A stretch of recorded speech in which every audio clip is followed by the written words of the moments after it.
Voilà, donc après ce film où on a du mal à revenir dans notre quotidien, d'abord, Christine, si vous pouviez nous dire comment différencier la médiumnité, la clairvoyance et la voyance. On a tendance à ne pas avoir les idées très claires là-dessus. Oui, en fait, la clairvoyance fait partie de la médiumnité.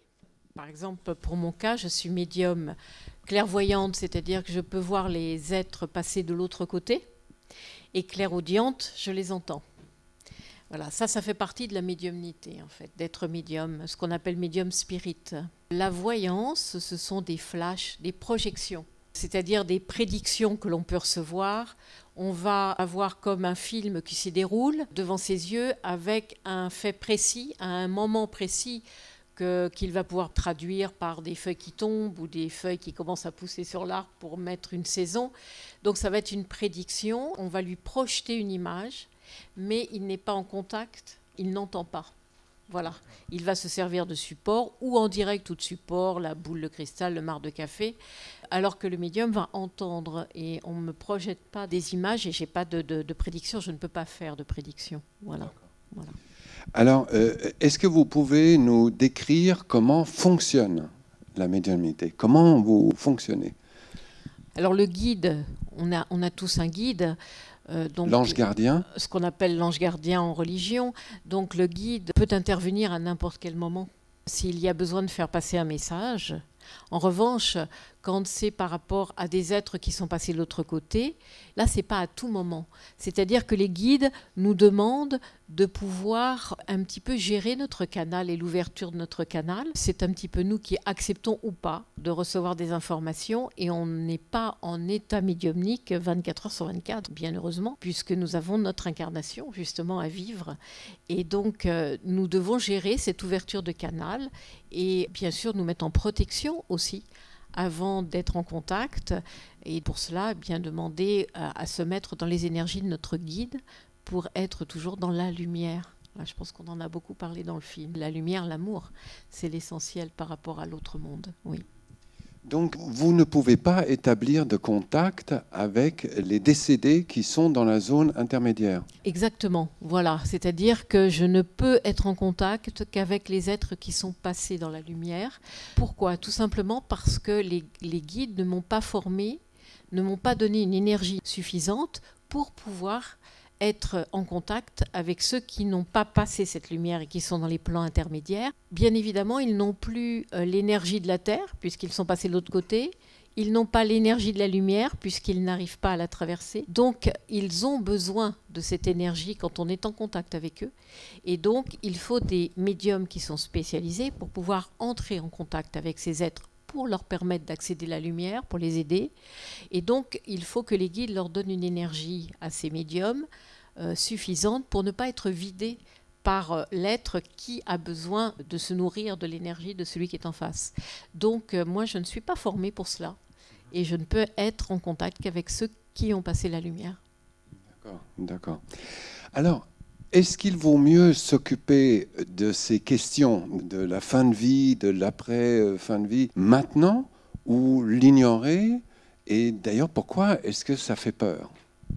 Alors, je pense que justement, oui, ça serait très important qu'on puisse y avoir accès même dès l'enfance, qu'on commence à expliquer que la mort, c'est une frontière, il n'y a pas de mort, c'est une continuité de vie dans une autre dimension, dans un autre plan vibratoire, que en fait, la Terre n'est qu'un passage, qu'une série d'expériences, on dira, pour l'évolution de notre âme, que la vraie vie, elle se trouve ailleurs, de l'autre côté, dans ce monde qu'on appelle l'au-delà, donc au-delà de notre perception terrestre, et qu'il serait bon qu'on puisse en parler dès l'enfance pour dédramatiser, en fait, et pour que, justement, il n'y ait plus cette peur, parce qu'on peut avoir peur en tant qu'être humain du départ de ce qui va se passer avant, de la maladie, de la souffrance. Mais le passage par lui-même, les guides nous disent, mais ce n'est pas plus compliqué de passer de l'autre côté que lorsque vous vous réveillez le matin. Donc il ne faut pas appréhender ce passage, cette mort.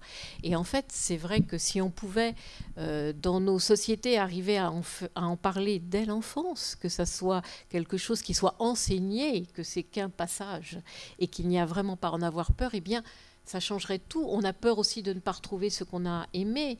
On a peur de cet inconnu. On a peur en fait, d'être seul. Très souvent, ce qui revient, c'est j'ai peur qu'il soit ou qu'elle soit seule. Or que de l'autre côté, il n'y a pas ça. Il n'y a pas cette solitude. Ça n'existe pas. C'est un ressenti terrestre qui n'existe pas de l'autre côté.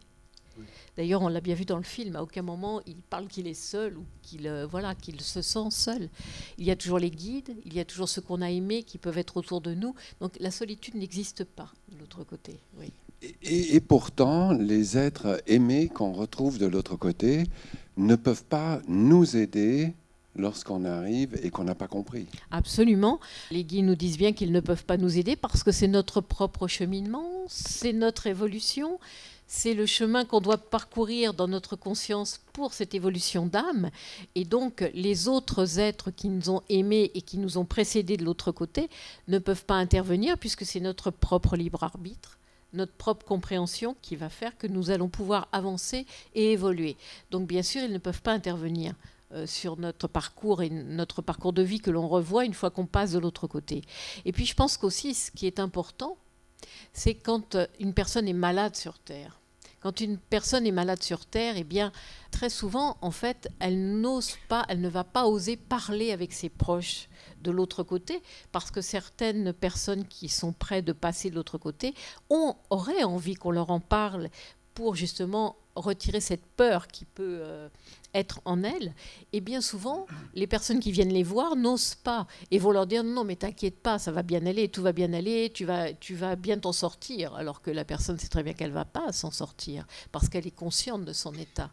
Et en fait, les guides nous disent il serait bon, quand vous sentez que la personne qui est malade a envie de parler de l'après, de ne pas faire comme si vous ne compreniez pas et au contraire, en parler parce que c'est une manière de rassurer et de pouvoir justement expliquer à l'être qui va s'en aller qu'il va retrouver ses proches, qu'il va retrouver ceux qu'il a aimés, qu'il va aller dans sa vraie vie, retourner dans sa vraie vie et pouvoir continuer son parcours dans la lumière cette fois. Donc ça serait très important qu'on puisse le faire plus souvent avec les personnes malades.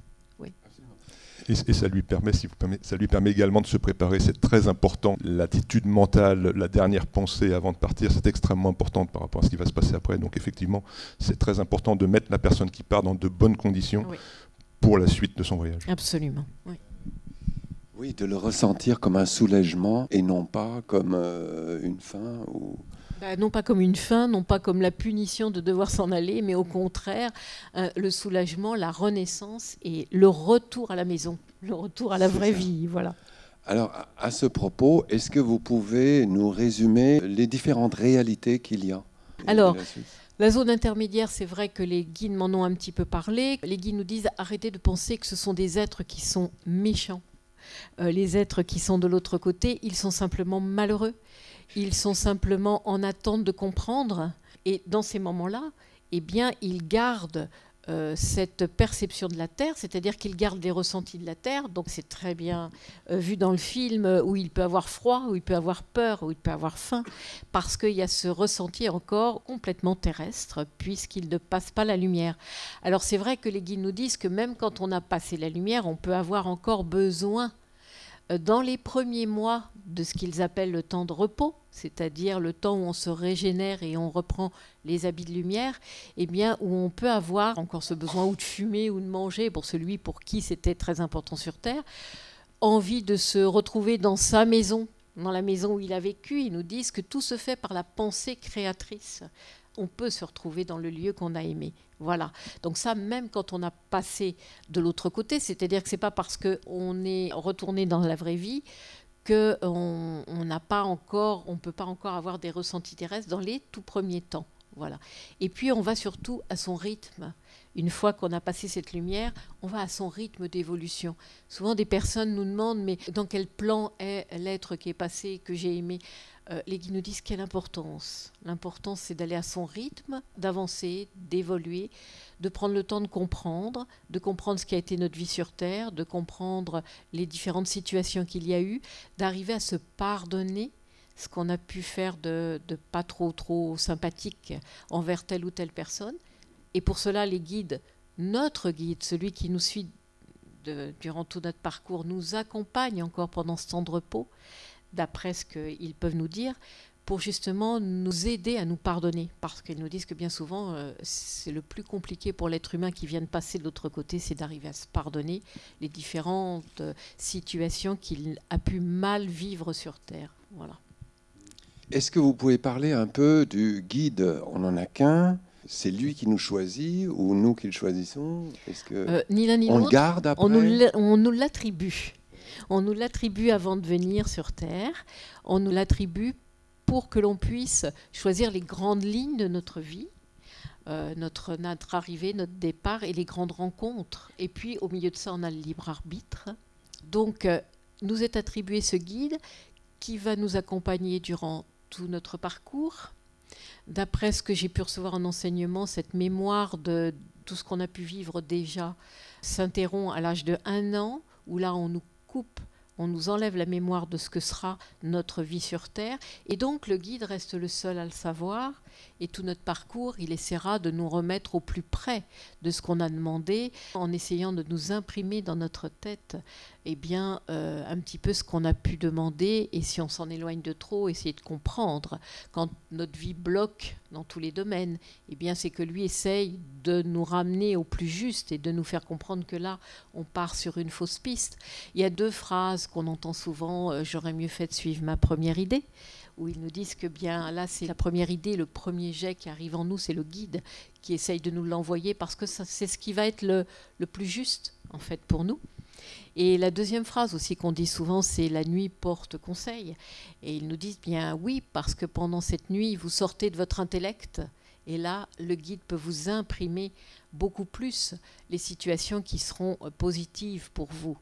À nous, après, par notre intuition, de suivre cela et de ne pas y mettre plein de doutes, puisqu'ils nous disent que la peur, le doute, ce sont les plus grands fléaux qu'on puisse avoir sur Terre, parce que ça nous bloque, ça nous empêche d'avancer. Voilà. Donc ce guide, il va rester là tout le long de notre parcours, et puis, à la fin de notre parcours, il va nous accompagner pendant notre temps de repos, pour justement nous aider à nous pardonner de toutes ces situations que l'on a pu ne pas comprendre quand on était sur la Terre. Alors, dans toutes les cultures, on a à peu près les mêmes idées sur l'au-delà. Il y a également des guides, etc. Et pourtant, les cultures peuvent réagir totalement différemment par rapport à la mort. Complètement. Oui, absolument. Donc après, c'est important de se baser sur la culture que l'on a pu recevoir pour après être en harmonie. Par exemple, chez nous, par rapport à une personne qui s'en va, on va demander est-ce qu'il y ait toujours 3 jours avant qu'il y ait un enterrement, une incinération, parce qu'on nous explique qu'il faut le temps que tous les corps se détachent, que les différents corps qui constituent le corps humain et l'enveloppe autour se détachent pour que l'être ne souffre pas de ce départ. Alors que dans d'autres cultures, les êtres qui partent de l'autre côté peuvent être enterrés le jour même ou le lendemain. Mais elles ont été habituées dans cette culture, toutes petites, les personnes, donc elles le vivent différemment. Donc là, c'est important, je pense, de rester vraiment dans sa culture et de ne pas essayer de dire non, l'autre culture voit ça, parce qu'on est imprégné de cette culture dans laquelle on a choisi de vivre, parce qu'on s'est incarné en choisissant un lieu, un pays, avec la culture qui va avec. Et les guides nous disent c'est important de rester dans cette culture-là. Ce n'est pas pour autant qu'il ne faut pas s'intéresser, bien sûr, à une autre philosophie ou une autre religion ou à une autre façon de penser, mais ils nous disent pour que vous soyez en harmonie au moment où arrive le départ, il faut vraiment que vous soyez complètement en phase avec la culture que vous avez reçue, pour justement que ça soit le plus simple possible. Oui, il y a également des cultures qui célèbrent le départ de quelqu'un dans la joie. Oui, alors ça, je dois dire que par rapport à ce que les guides nous disent, ça serait tellement plus important de célébrer le départ dans la joie.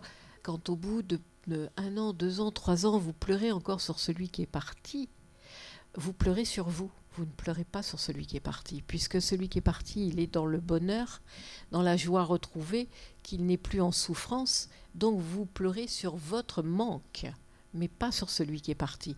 Et ils nous disent, il serait tellement juste que vous puissiez vous réjouir de celui qui part, parce qu'enfin, il retourne dans sa vraie vie et il est dégagé de toutes ces souffrances que l'on peut vivre sur Terre. Alors ils nous disent, oui, bien sûr, nous savons qu'il est humain, d'avoir envie de pleurer, d'être dans le manque et dans le chagrin de celui qui s'en va.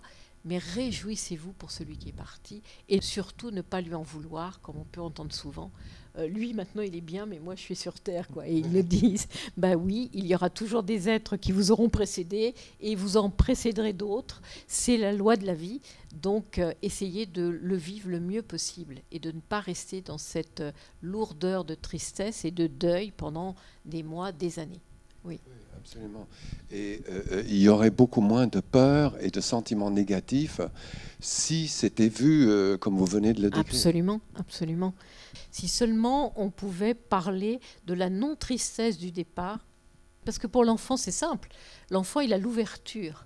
Il voit les êtres passer de l'autre côté, c'est totalement naturel pour l'enfant. Donc si on lui inculque à 5 ans ou à 6 ans qu'effectivement il n'y a pas à être triste parce que son grand-père ou sa grand-mère qui est passé de l'autre côté, il continue à vivre à côté, simplement dans son plan de conscience sur Terre, il ne le voit pas alors qu'il est juste dans un plan vibratoire à côté, eh bien ça serait tellement simple pour l'enfant et il pourrait grandir après comme ça et ça permettrait justement en étant adulte de ne plus avoir de peur. Oui, et il y a un deuxième effet d'ailleurs, quand on pleure, quand on a de la peine, on pleure sur soi. Le yoga nous dit que non seulement on se fait du mal à soi, mais on empêche la personne qui est partie d'aller plus loin, on la retient. Et ça, c'est embêtant pour elle également, d'une part parce qu'elle a un sentiment de culpabilité de vous avoir laissé dans la peine et la tristesse, et ça l'empêche d'aller dans le lumineux. Donc même si elle était partie pour aller très loin, elle va se retrouver arrêtée en cours de route, ce qui n'est pas non plus un cadeau lui faire, en fait. Voilà. Alors Swami, vous êtes enseignant de Kriya Yoga. Quelle est la position du yoga sur les communications avec d'autres plans, d'autres dimensions ? Le yoga a une position relativement claire là-dessus. En fait, c'est en 2 points. Le premier point, c'est quel genre d'informations on peut récupérer par l'intermédiaire du contact avec des esprits, on va dire, avec des personnes désincarnées.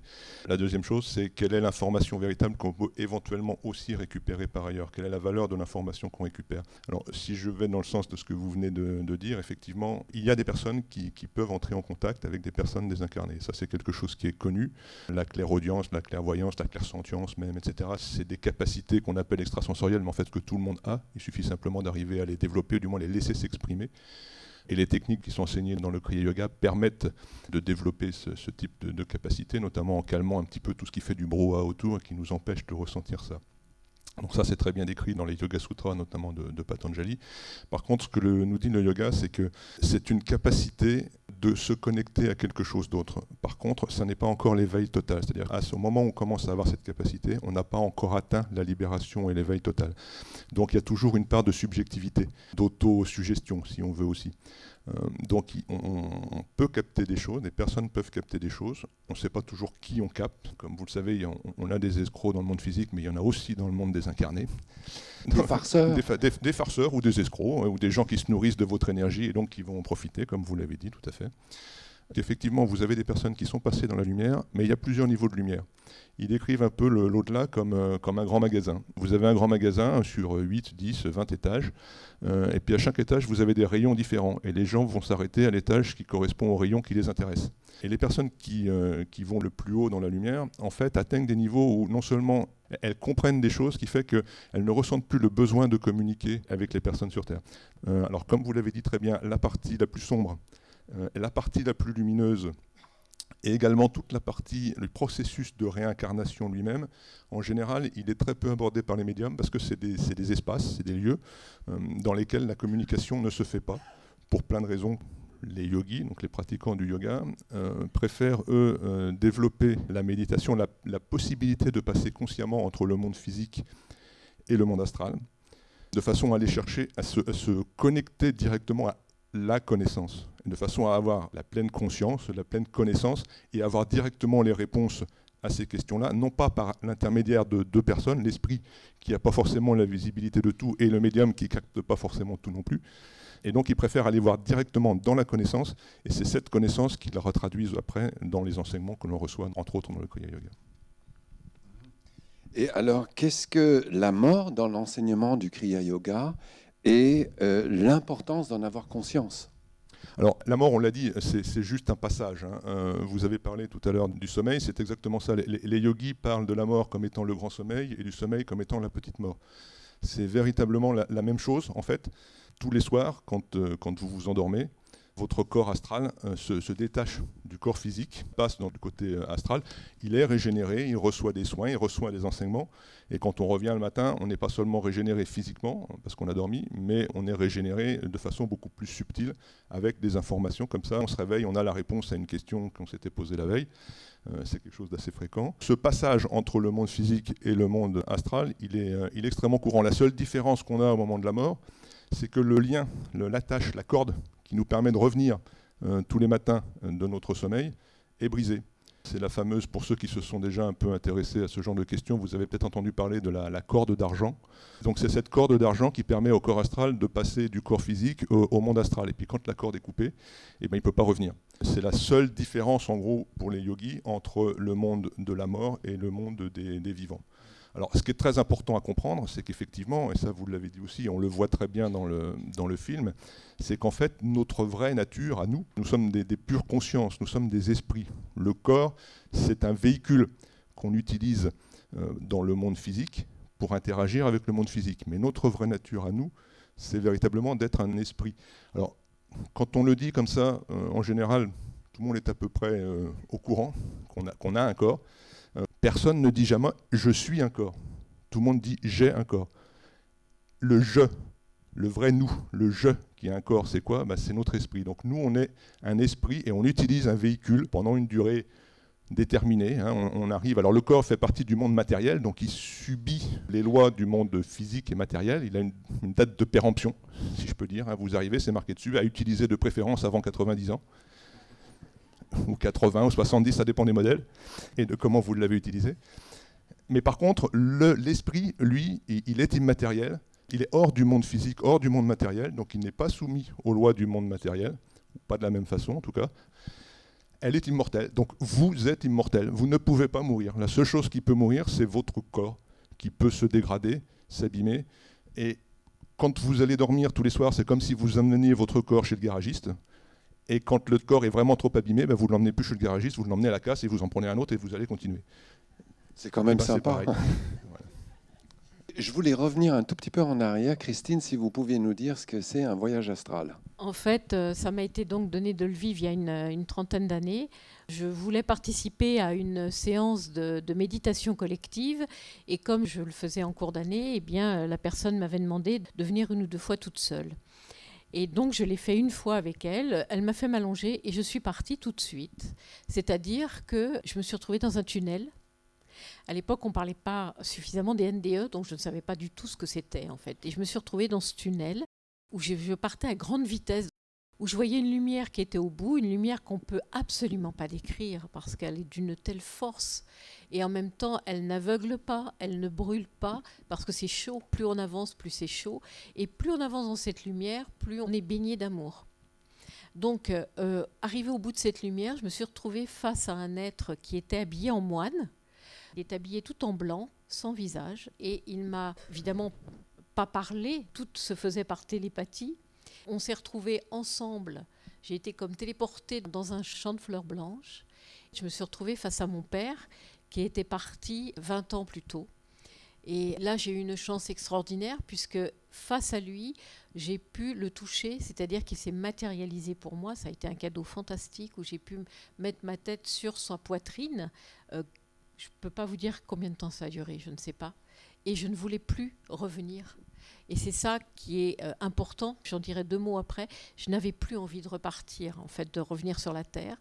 Et là, mon père m'a dit, si tu dois, parce que ton parcours n'est pas terminé, c'était juste pour te faire comprendre, tu dois maintenant repartir. Et j'ai réintégré mon corps.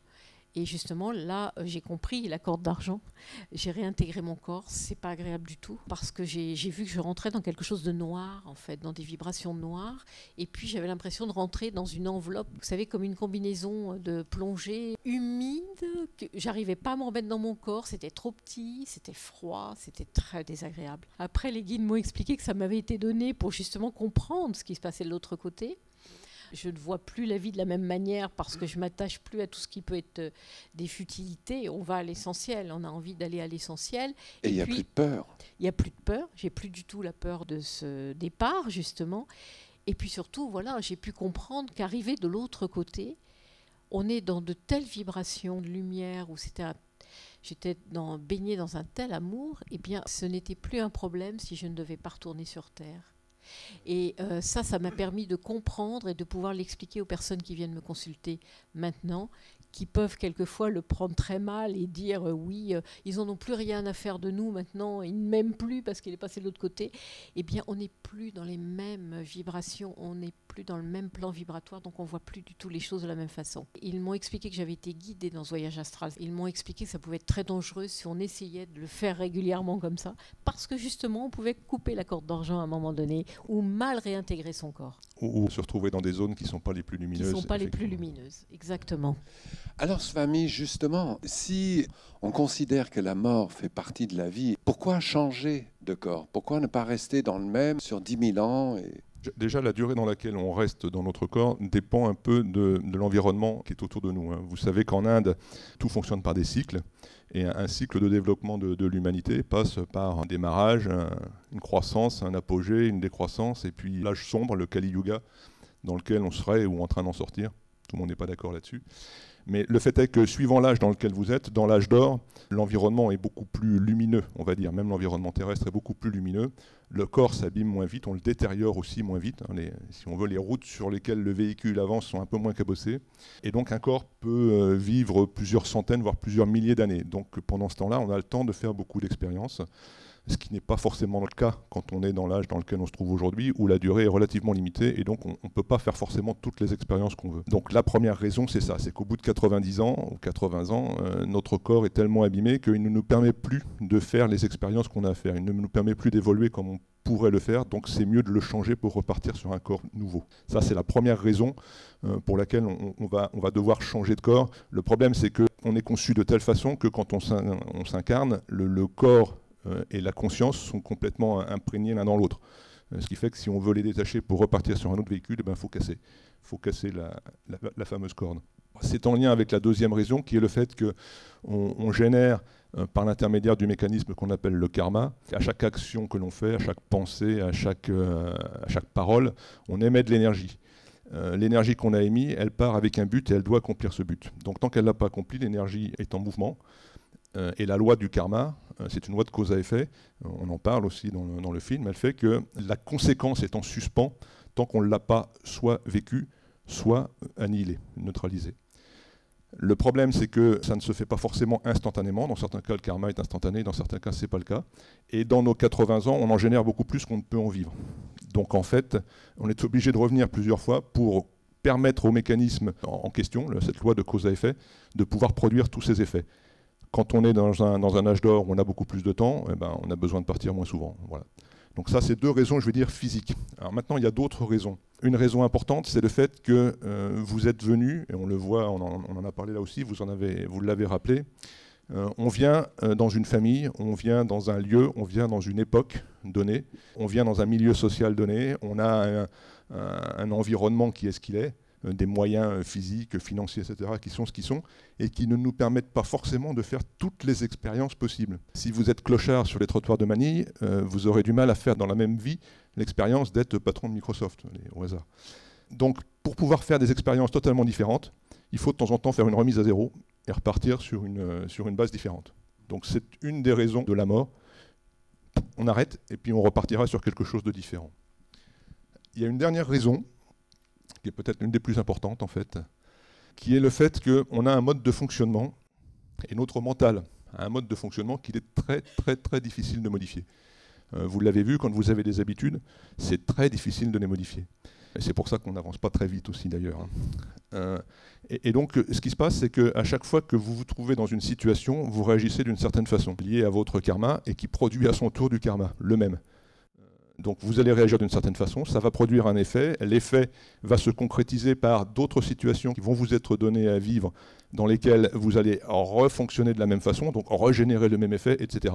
Et à force de repasser tout le temps sur la même chose, c'est comme si vous étiez en train de creuser un sillon, en fait. Et plus vous repassez dessus, plus vous creusez le sillon. Et le sillon, au départ, devient finalement un petit ruisseau, puis une rivière, puis un fleuve, puis le Grand Canyon. Et vous imaginez bien que quand vous êtes au fond du Grand Canyon, pour arriver à sortir, pour commencer à prendre une voie un peu différente, c'est un peu compliqué. Si vous voulez, votre mental fonctionne en roue libre, en boucle. Ça vous est déjà certainement arrivé d'avoir un PC qui plante, hein. Vous avez un logiciel qui se met à fonctionner en boucle et puis qui vous remplit la main. Ben, c'est exactement la même chose. Donc dans ces cas-là, la meilleure solution, c'est de couper l'alimentation et puis de le redémarrer.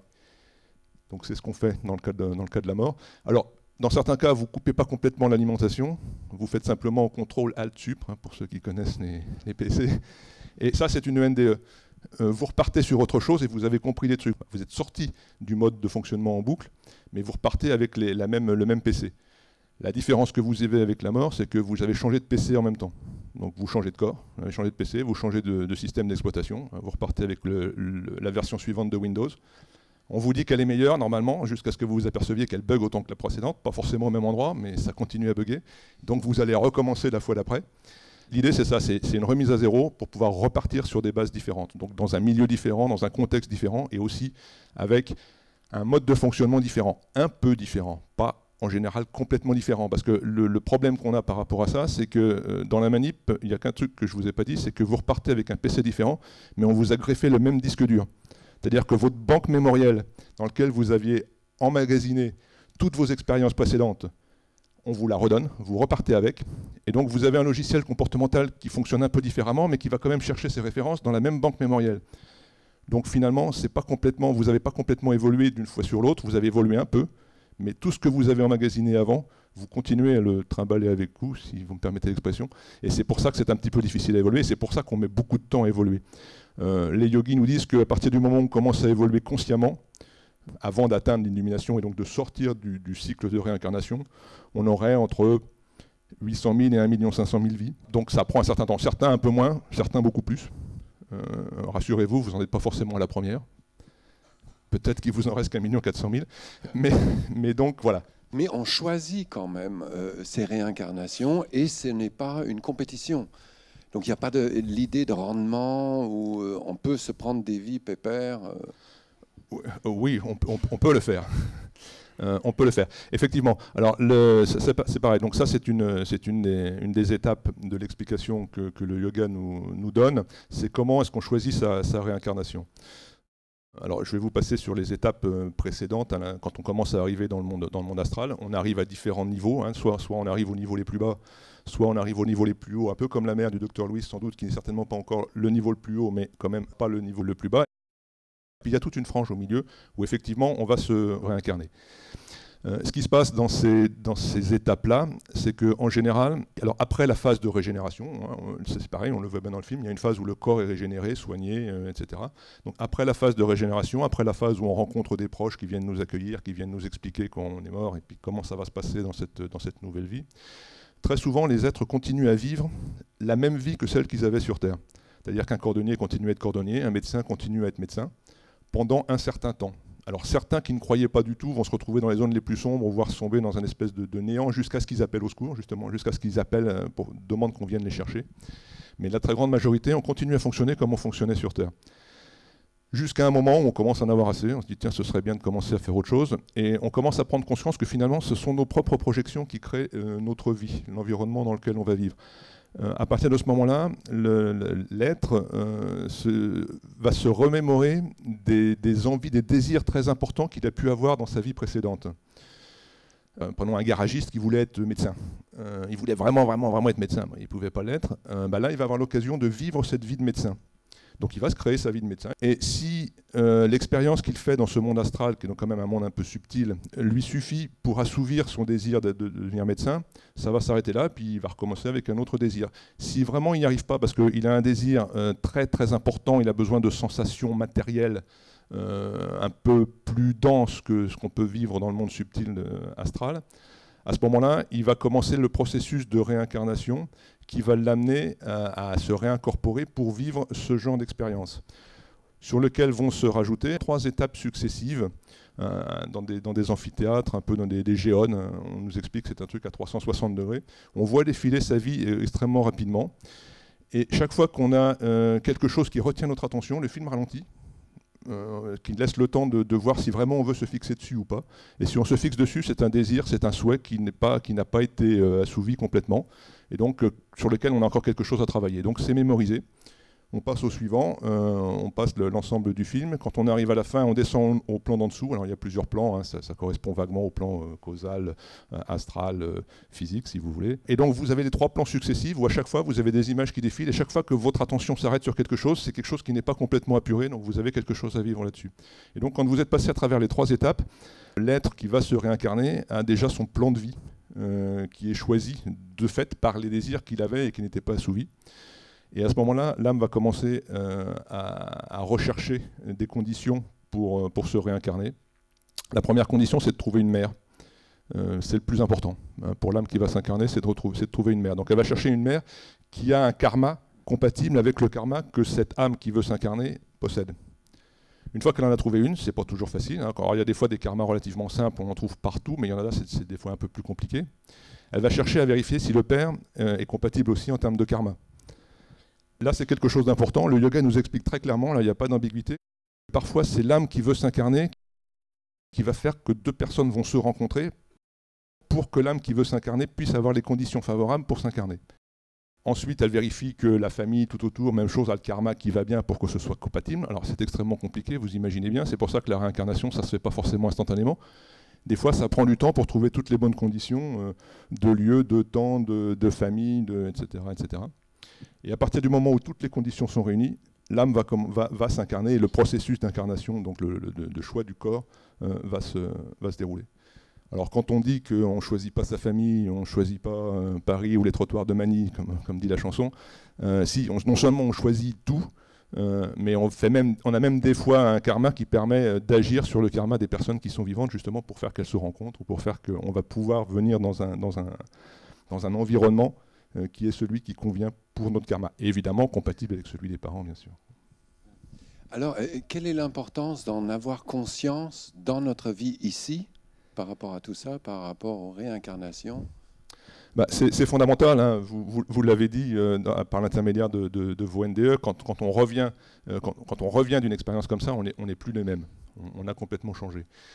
Même si on n'a pas vécu une NDE, le fait de comprendre ce genre de choses, le fait de comprendre qu'on n'a pas qu'une vie, qu'on n'est pas là pour en profiter le plus vite possible, en général, profiter, ça veut dire accumuler, ramasser, voilà.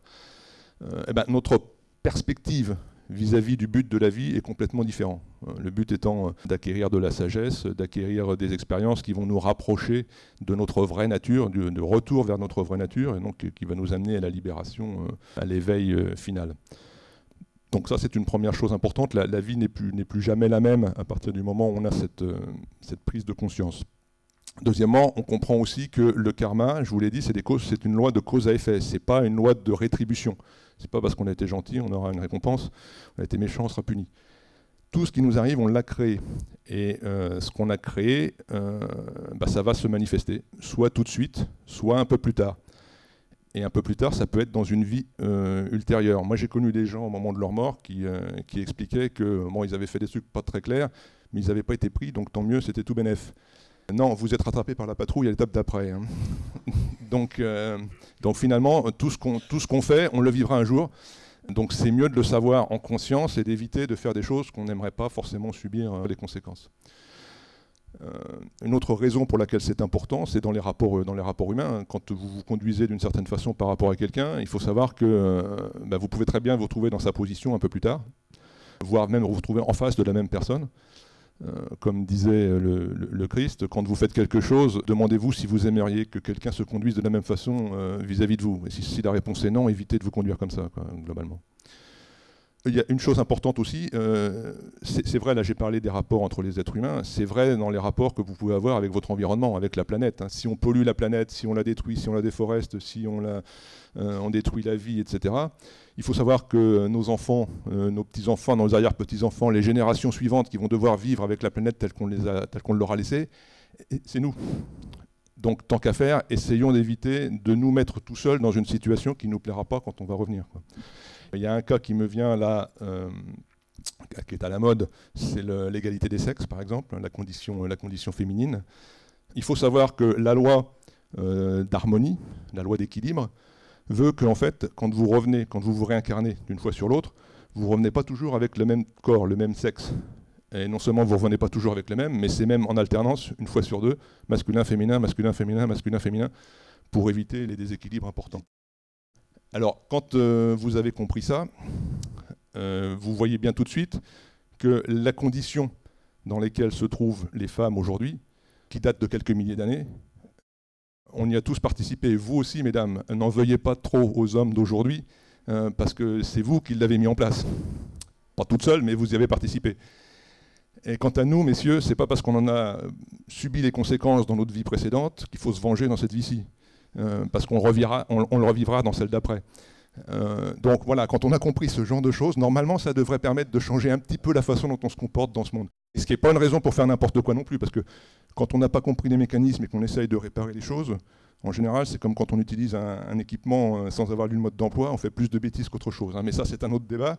Mais au moins le fait d'avoir compris ça, ça devrait changer la façon dont on se comporte dans notre vie. Et comme vous dites, ça change tout, indépendamment de la connaissance ou pas de cet amour inconditionnel qu'on peut avoir de l'autre côté.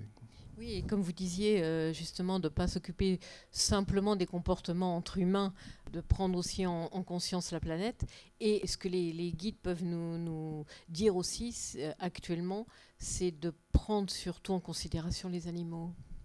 Et que c'est très important de commencer à prendre conscience que les animaux ont une âme et ont une élévation aussi, et qu'il faut les respecter et ne pas les considérer inférieurs. Absolument. Le yoga nous dit très clairement que les animaux sont nos petits frères. Exactement. Oui, absolument. Swami, qu'est-ce qui se passe entre la mort et la réincarnation ? Ce que nous dit le yoga, c'est qu'effectivement, au moment de la mort, l'ensemble de nos perceptions, enfin l'énergie qui est dans chacun de nos sens s'éloigne progressivement. Et ce qui fait qu'on se trouve de plus en plus détaché du monde extérieur, parce qu'on n'a plus les moyens de communiquer avec, ce qui est vécu donc comme une intériorisation. Cette énergie se retrouve en général regroupée soit au niveau du troisième œil ou du chakra coronal, ce qui est à peu près la même chose, avant de partir à travers cette fameuse corde d'argent qui juste avant qu'elle soit coupée. Le parcours à l'intérieur de la corde d'argent, c'est le fameux tunnel que tout le monde a décrit. Donc pendant cette période-là, l'âme revoit sa vie et comprend ce qu'elle a fait, ce qu'elle n'a pas fait, pourquoi elle l'a fait, comment elle aurait dû faire, qu'est-ce qu'elle aurait dû faire à la place, etc. Il n'y a pas de notion de jugement. C'est véritablement une notion de prise de conscience, on va dire. Et en fonction de cette prise de conscience, en fonction de la dernière pensée au moment de la mort, c'est pour ça que c'est important, en fonction de l'état d'esprit paisible, agité, etc., au moment de la mort aussi, ça va déterminer l'endroit dans lequel l'âme, l'esprit, va se retrouver dans le monde astral. Donc ça peut aller, on l'a vu, du néant, ou apparent en tout cas, sombrer dans l'inconscience parce qu'il n'y a jamais eu de recherche de quoi que ce soit. Ça peut être dans des plans d'astral inférieurs qui peuvent être même pires que ce qu'on a vu là dans le film. Ça peut être donc les plans qu'on a vus dans le film, donc le seuil, voire des plans un peu supérieurs qui ne sont pas les plans lumineux les plus élevés.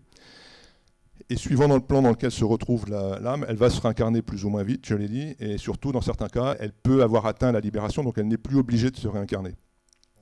Voilà. Donc elle peut choisir de le faire, si elle le veut, pour aider, mais elle peut choisir de rester dans le monde astral pour aider, comme on le voit là dans le film, les gens qui arrivent dans le monde astral, voire pour servir de guide à ceux qui sont encore sur le plan terrestre. Elle peut aussi choisir de partir complètement et de monter dans les plans les plus lumineux. Et donc ne plus forcément revenir. Alors quand elle est partie dans les plans divins, elle peut redescendre dans le plan inférieur. En général, elle ne redescend pas dans le plan jusqu'en bas, sauf quelques cas très particuliers de grands leaders spirituels, mais ça c'est vraiment des cas particuliers. Et les personnes qui sont dans l'intermédiaire peuvent choisir effectivement de temps en temps de redescendre, de se réincarner. On voit une personne qui choisit, qui n'a plus besoin de le faire, mais qui choisit de revenir quand même, au risque de retomber à nouveau dans le samsara, mais ça c'est un risque qu'elle décide de prendre. Ou simplement d'aider les personnes qui sont encore là. Et voilà, c'est trois grands choix possibles en fonction du niveau qu'on avait atteint à l'issue de la vie précédente. Donc, est-ce qu'il y a des questions ? Vous avez dit que tous les animaux avaient une âme. Alors bon, ça me pose un problème quand même, parce que je mange du poulet, de la viande. Donc ça me paraît très délicat quand même. Ça, c'est ma première question. Et ma deuxième question, c'est au niveau de la réincarnation. Vous avez dit que ce n'était pas obligatoire de se réincarner. Est-ce que notre âme ne peut pas continuer là-haut à évoluer ? Je vous ai dit, dans le yoga, on nous dit que les animaux sont nos petits frères ou nos petites sœurs. Après, ils nous disent qu'il n'y a pas de jugement. Dans le yoga, il n'y a pas de jugement. Les gens nous disent simplement, réfléchissez à ce que vous voulez faire. Il faut que ça corresponde à votre besoin, ce que vous ressentez, vos habitudes, etc., votre culture, votre milieu, etc. Certains vont jusqu'à dire, si vous voulez manger votre petit frère, pourquoi pas, à vous de voir. Bon. Il y a une deuxième chose qui est importante quand même à comprendre. Le yoga ne parle pas simplement que d'une question morale ou d'une question d'âme. Il parle aussi de choses très, très physiques, très terre à terre. Ce que nous dit le yoga, c'est que chaque être vivant s'imprègne de l'énergie qu'il dégage, des expériences qu'il fait. Quand vous avez on voit souvent ça des abattoirs, l'atrocité qu'il peut y avoir dans des abattoirs, quand vous avez des abattoirs dans des porcheries, des choses comme ça, vous entendez des truies, des porcs qui crient, on les entend à des kilomètres. Cette peur, cette douleur, tout ça, ça s'imprègne dans la chair. Quand vous le mangez, ensuite, vous vous imprégnez de tout ça. Je n'ai pas forcément besoin de vous dire que ce que vous ingérez et ce qui va rentrer dans votre corps, dans ce que vous êtes, dans ce niveau incarné, ce n'est pas forcément le mieux que l'on puisse imaginer, quoi. Donc il faut savoir que ça a des conséquences, même au niveau du physique, de l'énergie physique et de la vibration physique que vous ingérez dans votre propre corps. Maintenant, si on veut passer à la deuxième question, pourquoi est-ce qu'on ne peut pas continuer nos expériences dans le monde astral ? Il y a en gros 3 raisons, je dirais. La première, c'est que je vous l'ai dit, quand vous êtes dans le plan physique, vous générez du karma dans le plan physique. En fait, quand vous êtes dans le plan astral, vous générez aussi du karma dans le plan astral. La loi de l'équilibre veut que le karma qu'on a généré dans un plan, on doit le vivre ou le neutraliser dans le plan en question. Donc tant que vous avez du karma dans le plan physique, il faut que vous veniez le vivre et le neutraliser dans le plan physique. Quand vous n'en avez plus, vous pouvez passer complètement au plan astral si vous le souhaitez. La deuxième raison, d'après le yoga, c'est que une des différences fondamentales entre le plan physique incarné et le plan astral, c'est le facteur temps. Le temps n'existe pas dans l'astral, tout est instantané. Vous pensez quelque chose, ça se produit de façon instantanée. Vous dites quelque chose, la conséquence est instantanée. Vous faites quelque chose, c'est instantané. Je vous laisse imaginer si dans le plan terrestre, tout ce que tout le monde pense à tout moment se manifestait instantanément, le monde ne survivrait pas 1 heure. Donc heureusement que ce n'est pas comme ça. L'avantage qu'il y a dans le plan physique, c'est que quand vous avez fait ou dit ou pensé quelque chose, ça vous laisse le temps de faire ou dire ou de penser quelque chose de différent avant que la manifestation soit irrémédiable. Raison pour laquelle, comme le but de l'expérience, enfin de la vie, c'est de venir faire des expériences, c'est important d'avoir cette possibilité, d'avoir un délai entre ce qu'on pense, ce qu'on dit, ce qu'on fait, et éventuellement comment ça se réalise, au moins pour les expériences les plus importantes. La dernière raison, alors celle-là, elle est beaucoup plus difficile à comprendre, parce que justement, le fonctionnement dans le monde astral est différent du fonctionnement dans le monde physique, et le mental, c'est au-delà de la capacité de compréhension du mental. Donc je vais essayer de vous donner un exemple. Je dirais que le monde physique est unidirectionnel par rapport au monde astral qui est omnidirectionnel. Quand vous faites quelque chose dans le monde physique, vous prenez une flèche, vous l'envoyez sur quelque chose, vous n'atteignez pas forcément ce que vous aviez visé, mais au moins vous savez que ça arrive à un endroit et vous voyez où. Donc vous voyez la conséquence de ce que vous avez fait. Si ça arrive dans le vase chinois de mamie, ça a des conséquences désagréables, mais au moins vous connaissez le lien entre la cause et la conséquence. Dans l'astral, ce n'est pas le cas. Tout le monde fonctionne en même temps, tout se manifeste en même temps et dans toutes les directions. Ce qui fait que c'est extrêmement difficile de pouvoir faire le lien entre quelque chose qu'on a causé et son effet. Donc encore une fois, quand on veut faire des expériences, c'est beaucoup plus facile de les faire dans le plan physique que de les faire dans le plan astral. Raison pour laquelle tout le monde veut se réincarner, enfin presque tout le monde veut se réincarner, parce que c'est dans ce plan physique que l'on peut faire les choix qui nous permettent d'évoluer pour pouvoir nous rapprocher de notre vraie nature, donc de l'éveil. Je voulais juste rajouter par rapport à la question des animaux, de regarder le film La santé dans l'assiette où vous trouverez d'autres arguments pour favoriser votre santé et diminuer la consommation de produits animaux et d'augmenter, de favoriser la consommation de végétaux. Il y en a beaucoup pour la santé, on se porte nettement mieux. Voilà, il y a une autre question. Le film est excellent et sur la question de la réincarnation, on montre une très grande connaissance et une réelle habileté en termes de réalisation. Par rapport à la médiumnité, je me demandais si vous échangiez avec l'âme des, non pas défunts, mais vivants. Alors, en être humain, non. Je n'ai de contact que par rapport aux personnes qui sont passées de l'autre côté ou par rapport aux guides. En revanche, eh bien, j'ai eu cette chance de pouvoir côtoyer des loups. J'en côtoie toujours. Et eh bien, j'ai eu 2 sortes de contacts avec ces animaux, c'est-à-dire des contacts avec des loups qui étaient passés de l'autre côté depuis quelques années et qui sont venus me donner des informations qui ont pu s'avérer exactes dans les quelques semaines qui ont suivi le message reçu. Et j'ai eu la possibilité d'entrer en contact aussi avec une louve qui était de ce monde et qui, pareil, m'a informé d'appréhension qu'elle pouvait avoir par rapport à un autre loup qui était dans la même meute. Et après avoir pris renseignement auprès du meneur de loups, eh bien, j'ai pu constater qu'effectivement, ça s'était avéré exact. Donc, par rapport aux animaux, oui, j'ai eu contact avec donc une louve qui était de ce monde. Et puis, je pense qu'aussi, par rapport aux animaux, l'important, c'est maintenant de prendre conscience que, bien évidemment, ils n'ont pas le langage comme nous, mais qu'on peut communiquer avec eux, même sans être médium, hein, on est bien d'accord, qu'on peut comprendre et qu'on peut communiquer par le regard, qu'on peut communiquer par leur manière d'être avec nous. On peut les comprendre sans pour autant avoir la même forme de langage. Ça, c'est important, je crois. Et plus ça va, plus on entre dans cette période sur la Terre où on commence à réaliser qu'on peut communiquer avec eux. Bien sûr, ils ne parlent pas notre langage à nous, mais que ça n'a aucune importance pour qu'on puisse les comprendre et qu'on puisse partager des choses ensemble, en fait. Et puis, j'avais une question sur la réincarnation. Dans le film, on la voit d'une façon relativement classique. Une vie, la mort et puis la possibilité de renaître. Mais que penser de l'idée de vivre finalement toutes ces vies en même temps, mais dans des temps qui seraient différents? Comme je vous l'ai dit, dans le monde astral et dans les autres mondes non physiques, le temps n'existe pas. Donc tout peut avoir lieu en même temps. Et je vous l'ai dit, à chaque fois que vous pensez, que vous dites quelque chose, ça se produit en même temps. Après, votre conscience, votre vrai vous, votre conscience, peut effectivement avoir plusieurs incarnations. Pourquoi pas en même temps, puisque je vous dis, le temps n'existe pas. Bonjour, je voudrais vous demander, vous avez parlé du fait que finalement on choisit donc ses parents, sa famille et peut-être sa date de naissance aussi. Est-ce que la date de la mort est définie à l'avance ou est-ce qu'il peut y avoir aussi des accidents ou à travers le libre arbitre, est-ce qu'on peut par exemple justement à travers le suicide contrecarrer ce plan si tant est qu'il ait été défini avant? La date de la naissance, on l'a choisie effectivement en fonction de ce qu'on veut vivre, donc ça c'est clair. La date de la mort n'est pas fixée. Ce qui est fixé quand vous vous incarnez, c'est le karma que vous allez pouvoir vivre. Le karma, ce sont des situations, c'est des opportunités de vivre des situations qui vont vous permettre de faire des choix.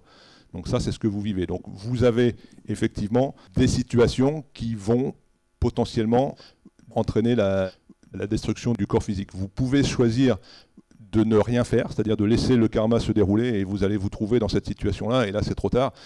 Si vous vous jetez d'un immeuble de 50 étages et puis qu'arrivé au 25e vous dites ah bah, finalement c'était pas ça que je voulais, c'est trop tard.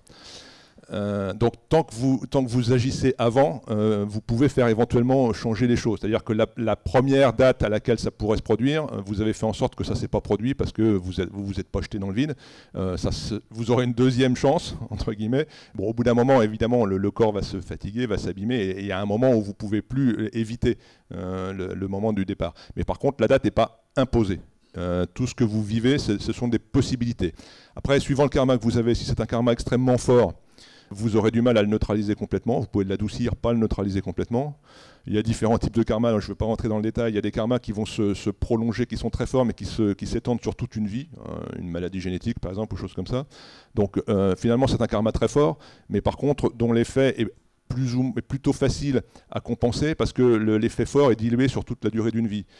Si vous avez un karma qui peut se réaliser simplement sur l'espace d'une minute ou d'une seconde, si tout l'effort du karma se pose là-dessus, c'est comme si vous essayez de percer une feuille de papier avec une gomme ou avec la mine d'un crayon. Forcément, si c'est concentré à un endroit, ça va se percer plus facilement. Le karma, c'est pareil.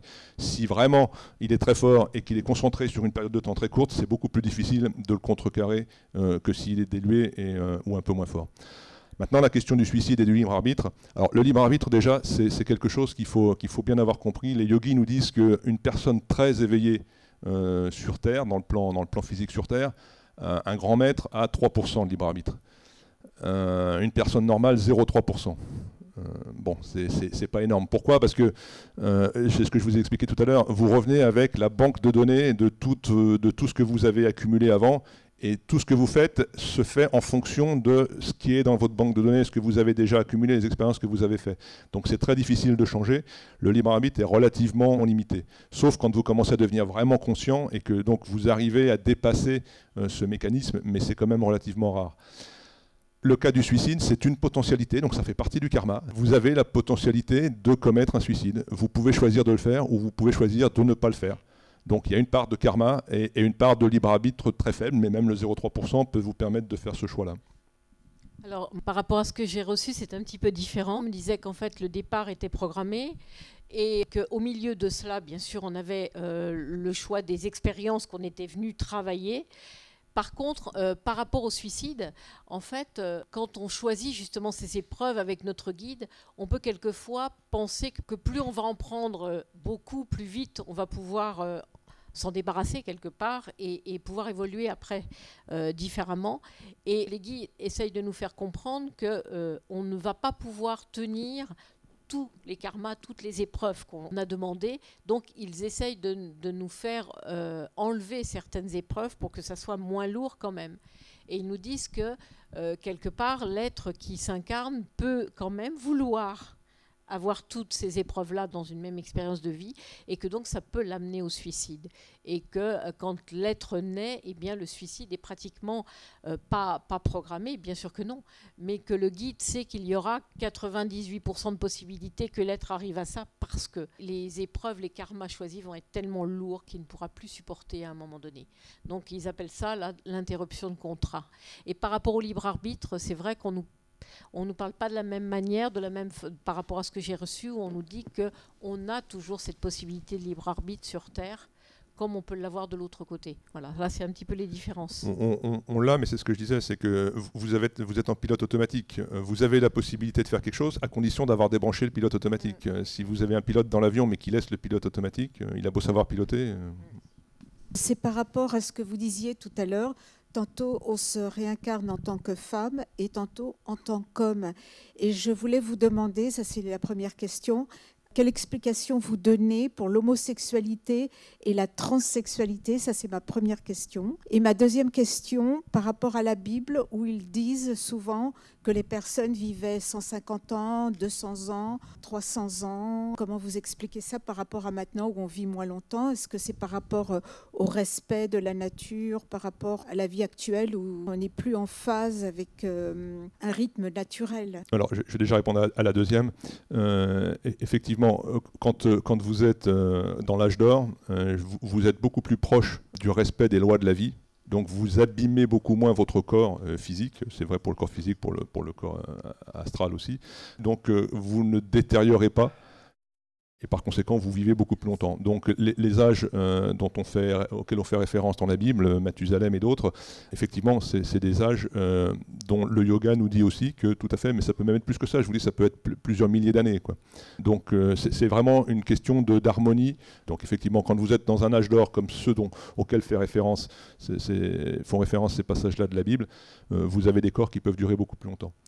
Maintenant, pour revenir à l'alternance entre les corps masculins et féminins, effectivement, je pense que quand vous posez la question, vous avez déjà une partie de la réponse. On revient en principe, je vous ai fait un résumé un peu tout à l'heure, je vous ai dit une fois sur deux, masculin, féminin, ça c'est la règle.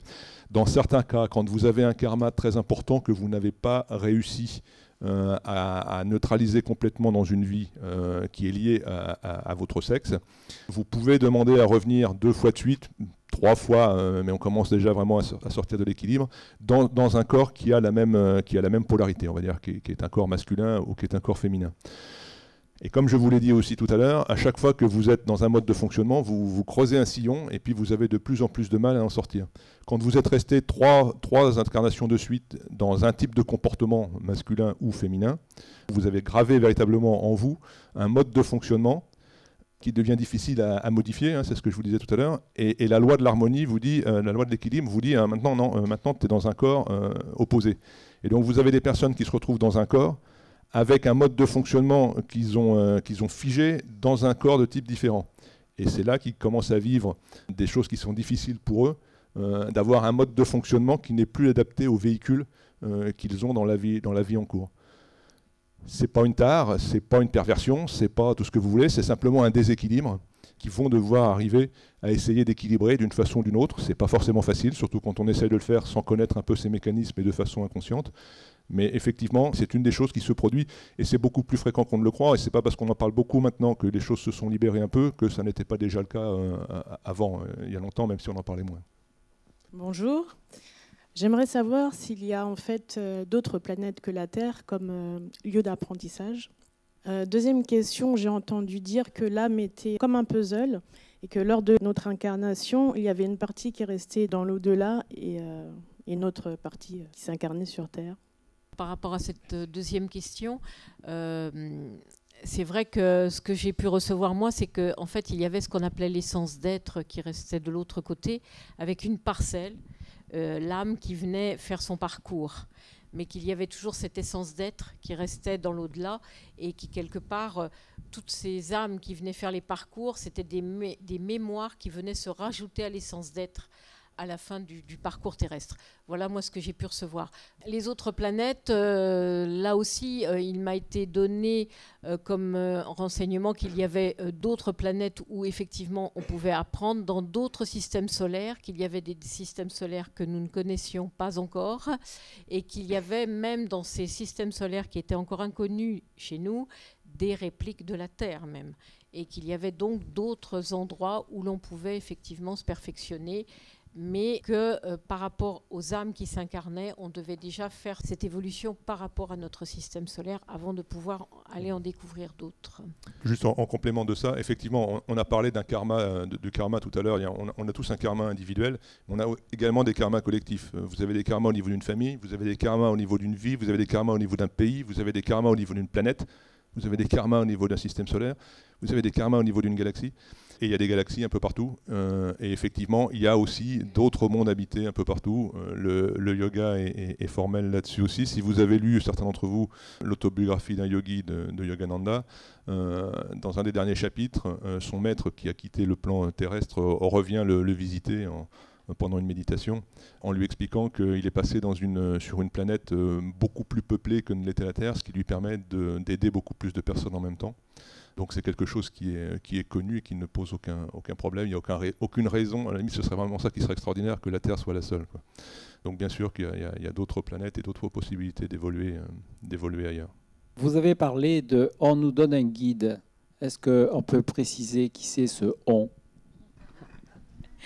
Il nous est attribué un guide. Alors, je ne peux pas vous dire on ne m'a pas précisé le on. Simplement, en fait, un être d'élévation supérieure, que l'on appelle un guide, c'est que l'on doit venir faire un parcours sur Terre et donc se propose de venir nous accompagner pour nous aider pour que ce passage sur Terre soit facilité par sa présence à nos côtés. Donc je pense que c'est en fait cet être supérieur qui sait très bien qu'on vient faire cette incarnation et que par son évolution, il accepte de venir nous aider. Voilà.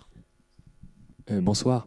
J'aurais deux questions. La première concerne la corde d'argent.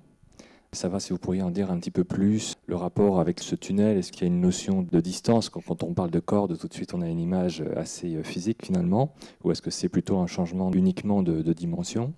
Et d'autre part, par rapport au guide, est-ce qu'on a la possibilité d'en changer au cours d'une vie? Puisque j'ai eu une information comme quoi, depuis le décès de mon grand-père, c'est lui qui serait mon guide spirituel, et c'est effectivement quelque chose que je ressens. Donc est-ce que vous pourriez apporter quelques lumières par rapport à ça? Merci. Alors, je pourrais vous répondre par rapport à cette question de guide, où en fait, les guides nous disent qu'on peut avoir un autre guide. Alors, ils nous expliquent qu'en fait, c'est le même, qui a plusieurs facettes, qui est multidimensionnel et qui, en fait, va nous faire monter au fur et à mesure de notre évolution, qui va nous faire aller dans des autres stades, mais c'est le même qui a plusieurs facettes. Par rapport à ce que vous dites avec votre grand-père, les guides nous expliquent que ce n'est pas quelqu'un de la famille, parce que quand on passe de l'autre côté, on ne peut pas devenir guide tout de suite. Il faut un certain nombre de temps d'évolution, mais qu'en revanche, tous les êtres de la famille qui s'en vont sont des protecteurs, qui sont là et qui nous envoient de l'amour et de l'énergie et qui restent à nos côtés. Donc, ça ne vous empêche pas de demander à votre grand-père de l'aide, qui lui-même va aller voir votre guide et lui demander. Vous voyez, c'est-à-dire que ça sera l'intermédiaire entre vous et le guide. Mais ils nous disent qu'on ne peut pas être un guide dès qu'on sort de la Terre, dès qu'on vient de passer de l'autre côté. Donc, ce ne sont pas des êtres de notre famille, les guides, voilà, mais des êtres supérieurs. Mais par contre, nos protecteurs sont là toujours et font l'intermédiaire. La corde d'argent, c'est une image. Enfin, c'est une image. Il n'y a pas de notion de dimension, de distance ou de quoi que ce soit. C'est un passage entre deux plans de conscience, hein, entre le plan physique et le plan astral. C'est simplement le moyen que vous avez de passer de l'un à l'autre. Alors, certains yogis expliquent que quand ça se travaille, et que quand vous avez l'habitude de travailler le passage entre le plan physique et le plan astral, votre corde d'argent devient beaucoup plus souple et elle peut s'étirer à l'infini. Mais à l'infini dans le sens, dans tous les mondes, dans tous les plans possibles. C'est pas en termes de distance ou en termes d'éloignement. C'est véritablement, c'est simplement une passerelle, un passage entre deux mondes. C'est le terme qu'on a utilisé, ces cordes d'argent, parce que les clairvoyants voyaient justement cette espèce de fil qui était de couleur argentée. Ils ont appelé ça corde d'argent. Voilà. Mais il n'y a rien d'autre derrière. Voilà, on est arrivé au bout de ce long débat et très instructif. Je remercie les deux intervenants.